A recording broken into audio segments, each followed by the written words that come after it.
Hello everyone. आज के इस वीडियो लेक्चर में हम एनएमआर के प्रिंसिपल के बारे में पढ़ेंगे। Principle of NMR.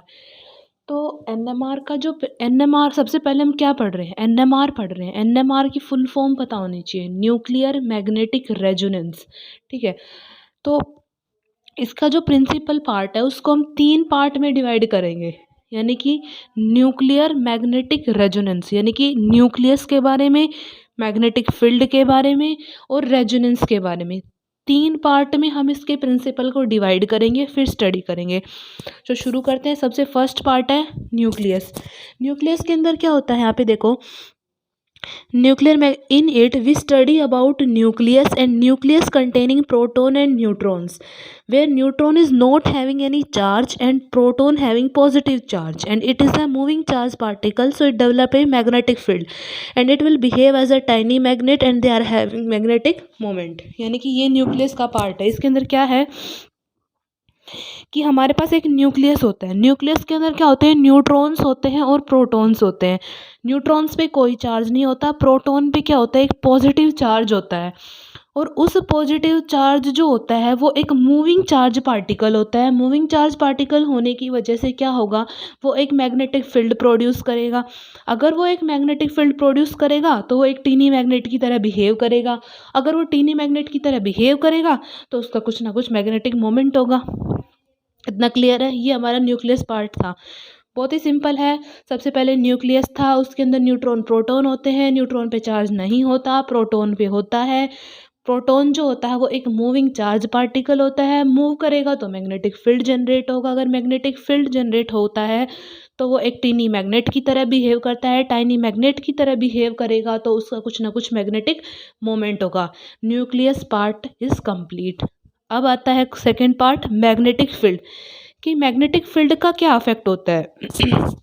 तो देखो, हमने यहाँ पे क्या लिया है कि CH4, हमने एग्जाम्पल सेट किया CH4 का, कि CH4 having a tiny magnet, so it produce some magnetic moment and here the magnetic moments are arrange randomly in any direction as according to the diagram. कि इसमें हमने क्या किया कि हमने एक CH4 लिया है जो एक टीनी मैग्नेट की तरह बिहेव कर रहा है। अगर वो टीनी मैग्नेट की तरह बिहेव करता है तो उसका कुछ ना कुछ मैग्नेटिक मोमेंट होगा, और जो मैग्नेटिक मोमेंट होगा वो रैंडमली किसी भी डायरेक्शन के अंदर अलाइन हो सकता है, क्योंकि हमने इसके ऊपर अभी मैग्नेटिक फील्ड नहीं लगाया है। ठीक है। CH4 था, टीनी मैग्नेट की तरह बिहेव कर रहा था, उसका कुछ मैग्नेटिक मोमेंट था, और वो ऐसे ही ओरिएंटेड था किसी भी डायरेक्शन के अंदर, जैसे इस डायग्राम में शो कर रखा है कि जो है किसी भी डायरेक्शन के अंदर ये अलाइन है। फिर हमने क्या किया, हमने इसके ऊपर अप्लाई कर दिया मैग्नेटिक फील्ड। जब भी हम इसके ऊपर मैग्नेटिक फील्ड को अप्लाई करते हैं तो हमेशा यहाँ पर 2 पॉसिबिलिटी अराइजेज होती है। कौन कौन सी? या तो वो अलाइन हो जाए अप्लाइड मैग्नेटिक फील्ड की डायरेक्शन के अंदर, या उसके क्या हो जाए? अपोजिट हो जाए। जैसे यहाँ पे लिखा है, now we apply magnetic field on it, कि हम इसके अंदर अब मैग्नेटिक फील्ड अप्लाई करेंगे। So it is having 2 possibility. तो इसकी 2 पॉसिबिलिटी होंगी, या तो वो अलाइन हो जाए मैग्नेटिक फील्ड के डायरेक्शन के अंदर, या फिर वो अलाइन हो जाए opposite to the magnetic field की डायरेक्शन के अंदर। जैसा हम इसको डायग्राम के अंदर आगे शो कर रखा है, आप यहाँ पे देख सकते हैं इसको। जैसा यहाँ पे लिखा है, यहाँ पे हमारे पास है एक साउथ पोल है और एक क्या है यहाँ पे नॉर्थ पोल है, और इसके बीच में हमारे ये क्या हो गए? अलाइन हो गए, जब हमने यहाँ पे मैग्नेटिक फील्ड को अप्लाई किया है। तो जब यहाँ पर हम मैग्नेटिक फील्ड अप्लाई करते हैं तो ये 2 स्पिन स्टेट के अंदर क्या हो जाते हैं? 2 स्पिन स्टेट के अंदर डिस्ट्रीब्यूट हो जाते हैं। एक तो होता है लो स्पिन एनर्जी स्टेट और एक होती है हाई स्पिन एनर्जी स्टेट। जो लो स्पिन एनर्जी स्टेट जो होती है जनरली उसको हम अल्फा स्पिन स्टेट बोलते हैं, और जो बीटा स्पिन स्टेट होती है और जो हाई एनर्जी स्पिन स्टेट होती है उसको हम बीटा स्पिन स्टेट बोलते हैं। ठीक है। यानी क्या था, यहाँ पे क्या पढ़ाया है मैंने आपको कि हमारा सबसे पहले अभी तक देखो, स्टार्टिंग से बताती हूँ। न्यूक्लियस था, उसके अंदर न्यूट्रॉन प्रोटॉन होते हैं। न्यूट्रॉन पे चार्ज नहीं होता, प्रोटॉन के ऊपर पॉजिटिव चार्ज होता है, और वो एक मूविंग चार्ज पार्टिकल होता है। मूविंग चार्ज पार्टिकल होने की वजह से वो क्या करेगा? कुछ मैग्नेटिक फील्ड जनरेट करेगा। अगर मैग्नेटिक फील्ड जनरेट करेगा तो टीनी मैग्नेट की तरह बिहेव करेगा, और टीनी मैग्नेट की तरह बिहेव करेगा तो उसका कुछ मैग्नेटिक मोमेंट होगा। इतना पार्ट न्यूक्लियस का कंप्लीट होता है। नेक्स्ट हमारे पास था मैग्नेटिक फील्ड का क्या इफेक्ट होगा। तो देखो वहाँ पे हमने एग्जाम्पल सेट किया CH4 का, कि CH4 जो है वो एक टीनी मैग्नेट की तरह बिहेव करता है, तो उसका कुछ मैग्नेटिक मोमेंट होगा, ठीक है। और वो मैग्नेटिक मोमेंट ना वो रैंडमली किसी भी डायरेक्शन के अंदर अलाइन हो सकता है, तब तक जब तक हमने उसके ऊपर कोई मैग्नेटिक फील्ड अप्लाई नहीं किया, और वो किसी भी डायरेक्शन के अंदर ओरिएंटेड हो सकता है। फिर हमने क्या किया, उसके ऊपर मैग्नेटिक फील्ड अप्लाई किया। अब वो मैग्नेटिक फील्ड अपोजिट भी हो सकता है या फिर उसकी डायरेक्शन के अंदर भी हो सकता है, ठीक है। फिर वहाँ से क्या होगा, वहाँ से दो स्पिन स्टेट अराइजेज होंगी, एक होगी अल्फा स्पिन स्टेट, एक होगी बीटा स्पिन स्टेट, ठीक है। इतना हो गया। अल्फा स्पिन स्टेट जो होती है उसकी जो पॉपुलेशन होती है वो हमेशा ज़्यादा होनी चाहिए as compare to beta spin state, क्योंकि ट्रांजिशन कहाँ होता है, अल्फा से बीटा ही तो होगा, लेकिन ट्रांजिशन की बात हम आगे करते हैं।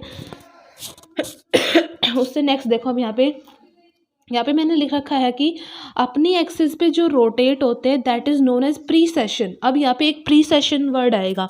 तो प्रीसेशन का मतलब क्या होता है, कोई भी एटम या कोई भी मॉलिक्यूल जब अपनी खुद की एक्सिस के ऊपर रोटेट करते हैं तो उसको हम बोलते हैं प्रीसेशन।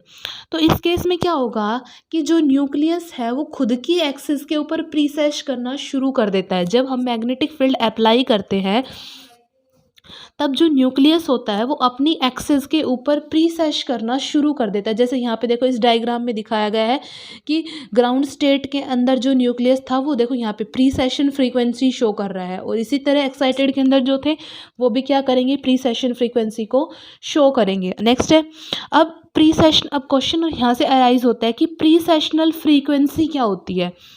तो जब भी न्यूक्लियस अपनी खुद की एक्सिस के ऊपर प्रीसेस करता है तो उसके साथ जो फ्रीक्वेंसी एसोसिएट होती है that is known as precessional frequency. जैसे यहाँ पे लिखा है कि when nucleus start precessing on its own axis then the frequency associated with the precessional motion that is known as precessional frequency.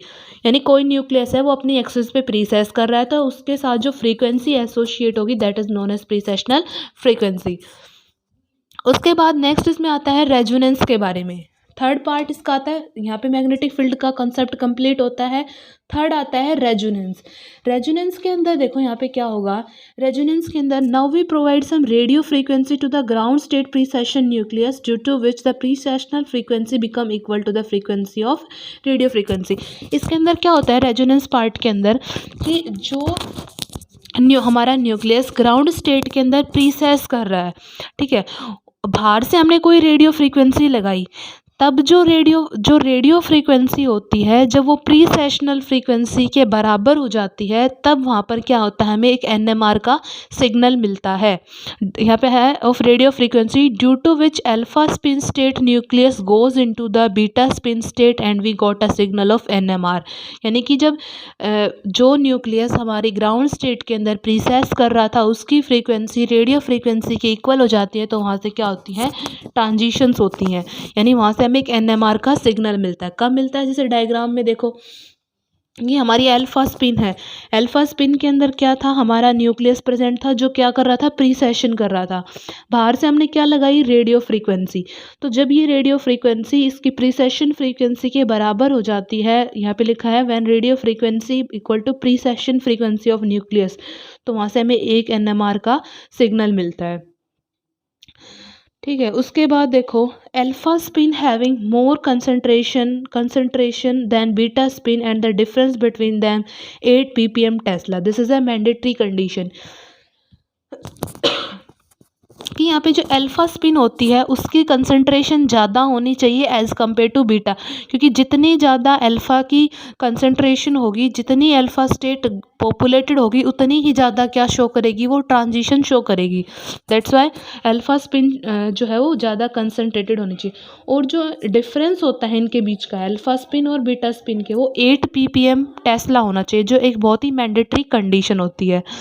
Next line में मैंने यहाँ पे नीचे यही लिख रखा है कि the population of ground state must be greater than excited state to obtain a NMR सिग्नल, कि एक NMR के सिग्नल को ऑब्टेन करने के लिए जो मैंडेटरी कंडीशन है वो क्या है कि अल्फा स्पिन स्टेट की एनर्जी है ना वो कितनी होनी चाहिए, 8 ppm टेस्ला होनी चाहिए, मैंडेटरी कंडीशन है। ठीक है, देखो, when the population difference in ground state and excited state are equal, अगर ग्राउंड स्टेट और एक्साइटेड स्टेट का जो पॉपुलेशन डिफरेंस है अगर वो बराबर हो जाता है, यानी जितने न्यूक्लियस ग्राउंड स्टेट के अंदर है उतनी एक्साइटेड स्टेट के अंदर है, तो ऐसी जो कंडीशन होती है उसको हम बोलते हैं saturation state, that is known as saturation state. तो सैचुरेशन स्टेट क्या होती है कि जब हमारी जो पॉपुलेशन होती है एक्साइटेड स्टेट के अंदर और ग्राउंड स्टेट के अंदर, उसको हम बोलते हैं क्या, सैचुरेशन स्टेट, या फिर उसको हम क्या बोल सकते हैं, रिलैक्सेशन प्रोसेस भी बोल सकते हैं। जैसे मैंने यहाँ पे दिखा रखा है कि अगर saturation state with radio frequency, अगर सैचुरेशन स्टेट आई है रेडियो फ्रीक्वेंसी के साथ, तो वहाँ पे एक्साइटेशन और रिलैक्सेशन दोनों साइमल्टेनियसली होंगे। ठीक है, अगर सैचुरेशन स्टेट आई है विद रेडियो फ्रीक्वेंसी तो एक्साइटेशन रिलैक्सेशन दोनों साइमल्टेनियसली होंगे। अगर सैचुरेशन स्टेट आई है विदाउट रेडियो फ्रीक्वेंसी तो उस टाइम में क्या होगा, सिर्फ रिलैक्सेशन यहाँ पे होगा। उसके बाद है this will be the basic principle of all half spin nuclei, ये जो है ना ये पूरा एक बेसिक प्रिंसिपल होगा जितने भी हाफ स्पिन न्यूक्लियाई हैं उनके, जैसे 1H 13 कार्बन 19 फ्लोरीन, ठीक है, इन सब के लिए क्या होगा, ये एक जो है प्रिंसिपल होगा सभी हाफ स्पिन न्यूक्लियाई के अंदर। प्रीसेशनल फ्रीक्वेंसी जो है यहाँ पे वो किसके इक्वल होती है, यहाँ पे प्रीसेशन फ्रीक्वेंसी का भी छोटा सा कंसेप्ट देख लेते हैं हम कि प्रीसेशनल फ्रीक्वेंसी क्या होती है इसके अंदर। Precessional frequency that is equals to gamma B note.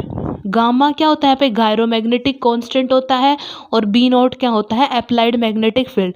और जो गायरोमैग्नेटिक कांस्टेंट होता है ये मतलब सबका अलग अलग होता है। जैसे 1H है, 1H का कितना होगा 42.57 मेगा हर्ट्ज टेस्ला इनवर्स होगा। सिमिलर तरीके से जो 13 कार्बन है उसका कितना होगा 10.705 मेगा हर्ट्ज टेस्ला इनवर्स। अब यहाँ पे क्वेश्चन है, यहाँ पे एक क्वेश्चन भी देख लेते हैं हम इसके साथ साथ कि if we apply 1 tesla energy, अगर हम 1 टेस्ला एनर्जी अप्लाई करें तो tell how much precessional frequency gives to 1H to which it precesses. तो देखो यहाँ पे हमें पता है प्रीसेशनल फ्रीक्वेंसी किसके इक्वल होती है, गामा बी नोट के इक्वल होती है। और 1H के लिए जो गामा होता है गायरोमैग्नेटिक रेशियो होता है वो अभी हमने ऊपर देखा था कितना होता है 42.57 मेगा हर्ट्ज टेस्ला इनवर्स, यानी गामा की वैल्यू है। और जो हमारे पास यहाँ पे बी नोड है वो है 1 टेस्ला, तो प्रीसेशनल फ्रीक्वेंसी गामा की वैल्यू भी है, बी नोट की वैल्यू भी हम यहाँ से फाइंड आउट कर सकते हैं। सिमिलर तरीके से नेक्स्ट क्वेश्चन में क्या है, in 1H nucleus apply 2 tesla energy find it precessional frequency. तो गामा कितना होता है 1H के लिए 42.57 मेगा हर्ट्ज टेस्ला इनवर्स, और इसके अंदर बी नॉट की वैल्यू हमें कितनी दी है 2, तो यहाँ से डायरेक्टली हम क्या निकाल सकते हैं precessional frequency. So this is overall about the principle of NMR। ठीक है, ये हमारा था पूरा प्रिंसिपल ऑफ NMR। एक बार आपको फिर से रिकैप करवा देती हूँ। प्रिंसिपल ऑफ NMR को हम 3 पार्ट के अंदर करके पढ़ेंगे। एक पार्ट में हम पढ़ेंगे किसके बारे में, न्यूक्लियस के बारे में, एक में मैग्नेटिक फील्ड के बारे में और एक में रेजोनेंस के बारे में। सो न्यूक्लियस के अंदर क्या देखा हमने कि न्यूक्लियस होता है उसके अंदर न्यूट्रॉन प्रोटॉन होते हैं। न्यूट्रॉन पे कोई चार्ज नहीं होता, प्रोटॉन पे चार्ज होता है, मूविंग चार्ज पार्टिकल है, दैट्स वाई वो मैग्नेटिक फील्ड प्रोड्यूस करेगा। मैग्नेटिक फील्ड प्रोड्यूस करेगा तो टीनी मैग्नेट की तरह बिहेव करेगा। अगर टीनी मैग्नेट की तरह बिहेव करेगा तो उसका कुछ मैग्नेटिक मोमेंट होगा। Nucleus part complete. Second part है मैग्नेटिक फील्ड, कि हमने एक एग्जांपल सेट किया CH4 का, कि हमारे पास एक CH4 का मॉलिक्यूल है, ठीक है, और वो एक टीनी मैग्नेट की तरह बिहेव कर रहा है, तो उसका कुछ मैग्नेटिक मोमेंट होगा। उसका मैग्नेटिक मोमेंट है ना वो रैंडमली किसी भी डायरेक्शन के अंदर वो ओरिएंटेड हो सकता है। फिर एक डायग्राम बताया था, फिर हमने क्या किया था उसके ऊपर मैग्नेटिक फील्ड अप्लाई कर दिया था। मैग्नेटिक फील्ड अप्लाई करने से वहाँ पे 2 कंडीशन अराइज होती थी, या तो वो अप्लाइड मैग्नेटिक फील्ड की डायरेक्शन के अंदर होता था या उससे क्या होता था अपोजिट होता था। वहाँ से दो स्पिन स्टेट अराइजेज होती थी। एक होती थी लो spin energy state, high spin energy state. लो स्पिन को अल्फा स्पिन स्टेट और हाई को बीटा स्पिन स्टेट बोलते थे, ठीक है। उसके अंदर उसके बाद हमने क्या बताया था, वहाँ पे एक प्रीसेशन वर्ड आता था। प्रीसेशन मतलब जो अपनी एक्सिस के ऊपर प्रीसेश करना शुरू कर दे, रोटेट करना शुरू कर दे। इसके रिगार्डिंग एक फ्रीक्वेंसी आई, प्रीसेशनल फ्रीक्वेंसी। प्रीसेशनल फ्रीक्वेंसी क्या होती है कि जब कोई भी न्यूक्लियस अपनी खुद की एक्सिस के ऊपर प्रीसेस करना शुरू कर देता है, तो उसके साथ जो फ्रीक्वेंसी एसोसिएट होती है that is known as precessional frequency. यहाँ पे हमारी जो है मैग्नेटिक फील्ड का पार्ट कंप्लीट होता था। थर्ड पार्ट आता था रेजोनेंस का। रेजोनेंस के अंदर क्या था कि हमारा जो अल्फा स्पिन स्टेट है उसके अंदर हमारा न्यूक्लियस प्रीसेस कर रहा है, ठीक है। फिर हमने क्या किया, उसके ऊपर बाहर से कोई रेडियो फ्रीक्वेंसी लगाई। तो जब रेडियो फ्रीक्वेंसी उस प्रीसेशनल फ्रीक्वेंसी के इक्वल हो जाती है तो वहाँ पर क्या होता है, एक ट्रांजिशन होती है अल्फा से बीटा स्पिन स्टेट के अंदर। फिर इस तरीके से अगर अल्फा स्पिन स्टेट जितनी ज़्यादा पॉपुलेटेड होगी ना, उतने ही ट्रांजिशन ज़्यादा होंगे। फिर हमने क्या देखा कि जो एनर्जी डिफरेंस है वो 8 ppm टेस्ला का होना एक मैंडेटरी कंडीशन है इसके अंदर, ठीक है। फिर वही अल्फा स्पिन स्टेट ज़्यादा पॉपुलेटेड होनी चाहिए बीटा स्पिन स्टेट के अंदर। अगर एक्साइटेड स्टेट और ग्राउंड स्टेट के पॉपुलेशन डिफरेंस बराबर हो जाए, यानी जितने न्यूक्लियस ग्राउंड के अंदर हैं उतने ही किसके अंदर हो जाए, एक्साइटेड स्टेट के अंदर, तो उस स्टेज को बोलते हैं हम सैचुरेशन स्टेट, या फिर उसको हम रिलैक्सेशन जो है प्रोसेस भी बोलते हैं। फिर हमने इसके अंदर सैचुरेशन स्टेट, अगर हमारी सैचुरेशन स्टेट कब आए, या देखो सैचुरेशन स्टेट या तो रेडियो फ्रीक्वेंसी के साथ आए, तो जो एक्साइटेशन रिलैक्सेशन प्रोसेस है वो दोनों साइमल्टेनियसली होंगी। लेकिन अगर सैचुरेशन स्टेट आई है विदाउट द रेडियो फ्रीक्वेंसी तो वो वहाँ पे हमेशा रिलैक्सेशन होगा। फिर हमने देखा कि यहाँ पे जो बेसिक प्रिंसिपल है वो सभी हाफ स्पिन न्यूक्लियाई के अंदर है, जैसे 1H हो गया, 13 कार्बन हो गया, 19 फ्लोरीन हो गया, इन सब के लिए, ठीक है।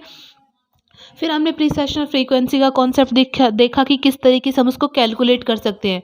प्रीसेशनल frequency that is equal to gamma B naught. Gamma is a gyromagnetic ratio, B naught is applied magnetic field, और हर इनकी वैल्यू सभी के लिए अलग अलग होती है। फिर हमने यहाँ पे क्या किया था, यहाँ पे हमने दो न्यूमेरिकल देखे थे। So this is overall about the principle of NMR in organic spectroscopy. सो आज के लिए बस इतना ही, मिलते हैं नेक्स्ट वीडियो में। अगर इसके रिगार्डिंग कोई प्रॉब्लम हो, अगर इसके प्रिंसिपल के रिगार्डिंग, तो आप मेरे को ज़रूर बता सकते हैं कमेंट बॉक्स में।